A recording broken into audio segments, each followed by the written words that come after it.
ও রাশিয়ার উত্তেজনা ক্রমশই বেগবান হচ্ছে। একটু এদিক সেদিক হলেই দুই পক্ষের মধ্যে বেজে উঠবে যুদ্ধের দামামা। অবশ্য ইউক্রেনের কাঁধে বন্দুক রেখে মস্কোর সাথে মাইন্ড গেম খেলছে ন্যাটো। সেটি বুঝতে পেরে ন্যাটোরও ধৈর্যের পরীক্ষা নিচ্ছেন ভ্লাদিমির পুতিন। আটলান্টিক মহাসাগর বেষ্টিত দেশগুলোতে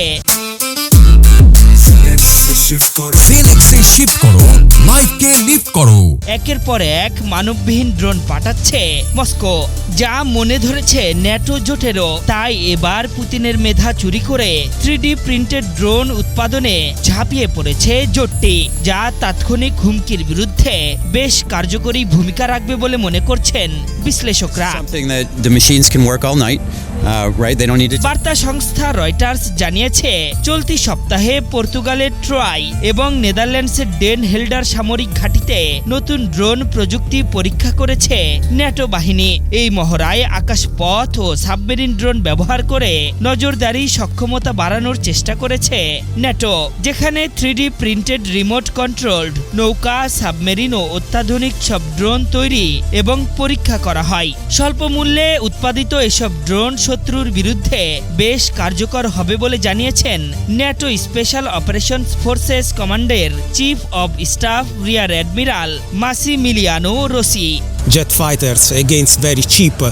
সম্প্রতি রাশিয়ার ড্রোন পোল্যান্ডে প্রবেশের ঘটনা দেখিয়েছে যে কম খরচে শত্রু মোকাবেলার প্রযুক্তি থাকা কতটা জরুরি। 3D প্রিন্টেডের সাহায্যে খুব কম খরচে নৌযান বা অন্যান্য জিনিস তৈরির মাধ্যমে অর্থনৈতিক চাপ কমাতে পারে। একই সাথে এসব প্রযুক্তি বেশ কার্যকর। Less impact on our economics. এদিকে ইউক্রেন যুদ্ধ থেকে পাওয়া অভিজ্ঞতা ড্রোনের এই মহড়ায় কাজে লাগিয়েছে ন্যাটো জোট।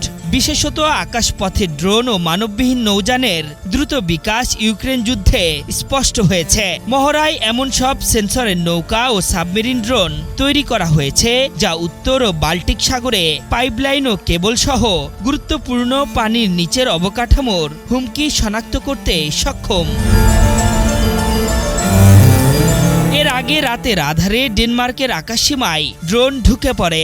এতে দেশটির দুটি বিমানবন্দর সাময়িকভাবে বন্ধ হয়ে যায় এবং সামরিক স্থাপনাগুলোতেও আতঙ্কের সৃষ্টি হয়। দেশটির কর্তৃপক্ষ একে আতঙ্ক ছড়ানোর উদ্দেশ্যে পরিচালিত হাইব্রিড হামলা হিসেবে অভিহিত করেছে, যদিও হামলাকারীদের পরিচয় শনাক্ত করা যায়নি। তারও আগে পোল্যান্ডের সীমান্তে 20টিরও বেশি ড্রোন অনুপ্রবেশ করে। ইউরোপীয় কর্মকর্তাদের মতে এগুলো রাশিয়ার সৃষ্ট অস্থিতিশীলতার অংশ, যা ইউরোপের আকাশসীমার দুর্বলতা স্পষ্ট করে তুলেছে।